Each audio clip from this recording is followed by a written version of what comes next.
Welcome to Straight Talk. You know, when we talk about the issue of addiction, it gets very confusing when you hear all the terms about treatment centers and what to do, where to go, recovery, relapse.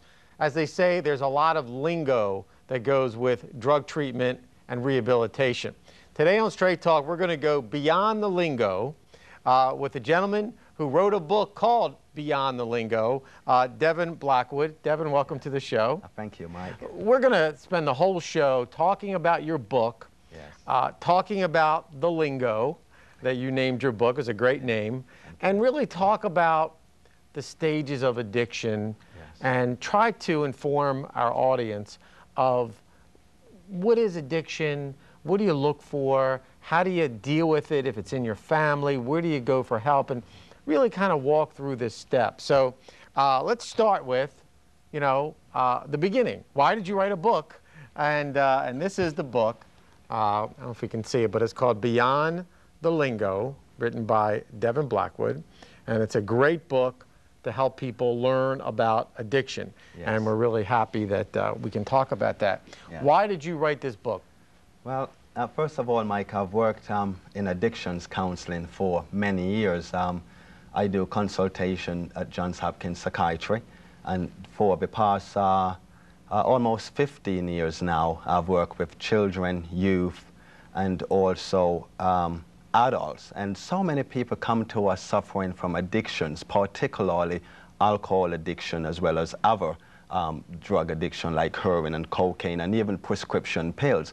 And often as I work with the addicted person, the family member also come in.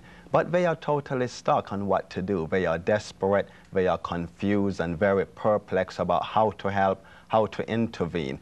So I said, you know what, I should really put my 15 years of experience to use and write a book that in fact would be comprehensive enough and one that would provide some solid solutions to the addict, but also to the family members, and hence the book Beyond the Lingo.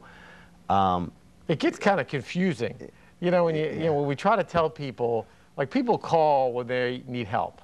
Right. They won't call any other time. They call because it's a crisis. Yes. And then all of a sudden they're told, well, you have to go to an insurance company, you have to go for detox, you have to go resident.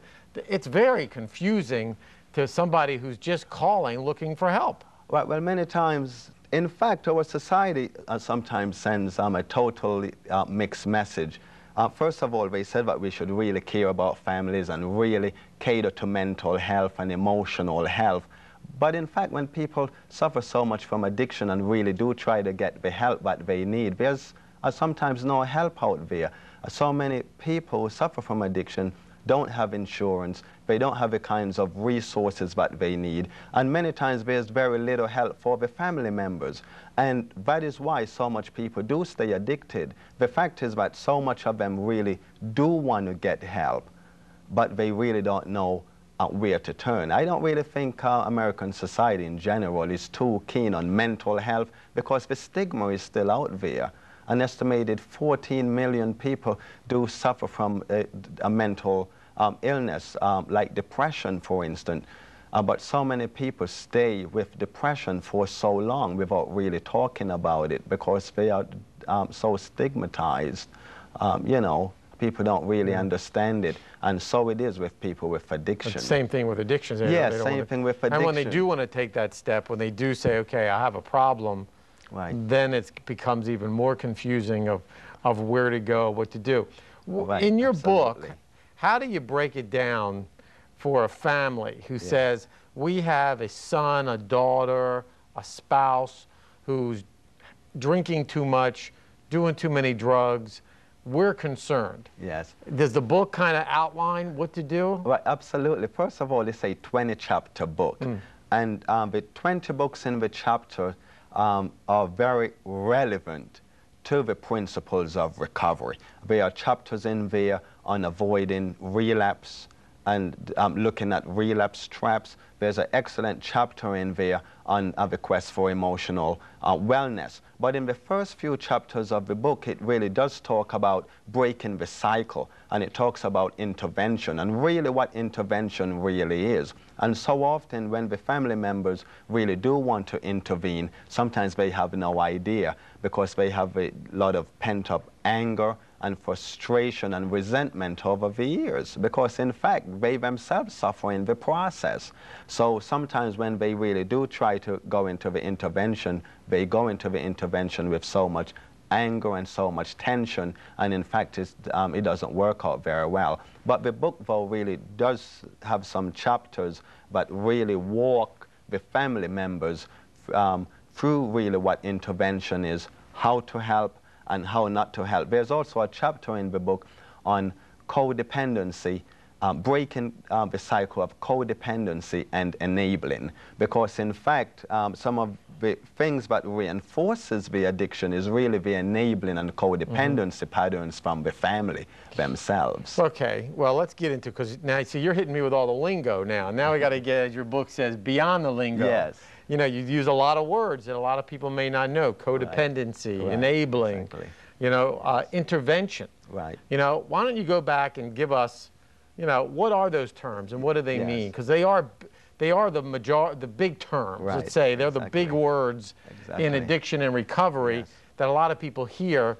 Yes. Let's get your definition of intervention, enabling, codependency. Yes. Let's talk about that. Yes, well, so many times people in general public and also clinicians use the term crisis intervention, but intervention is the process in which people have a confrontation. It is when the family system come together or outside professional people come together to take a real solid look at the behaviors of the addicted person, but also to see how they can come up with solutions as a collective body to help them. It is when people sit down together, either in a therapist's office or in a doctor's office, and they point out the detrimental things that's been happening in the person's life. But they also relate it to the impact that the family and also children suffer from that.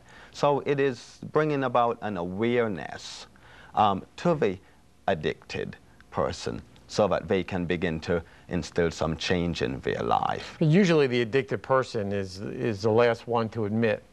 I mean, anytime you've tried to help somebody who's an addict, they always say, I don't have a problem, it's not my fault, it's your problem. And so the intervention, kind of pulls them together and shows the addict that this is your behavior. Right, absolutely. Yeah, the intervention, the reason why intervention works, well, at least effective intervention, is really when they are experts. And so often family members will say, well, I don't think that we can do it alone. How can we get the help of experts? Experts in the field are dynamic helpers in really helping families and walking them through the process. But in all families, there's but one or two strong person, the respected person in the family, who are sort of the leaders and the guide of the family, who people really do respect. And they're the ones who say, look, we've got to do something about dad's drinking. Look, we've got to you know, have a session for And that's this. who the intervention is for. Right, But we're going to take a break and come back and keep talking. We're talking with Devon Blackwood. Here's the book. It's Beyond the Lingo, and it's about addiction. So when we come back to Straight Talk, we're going to continue our talk with Devon. So come right back.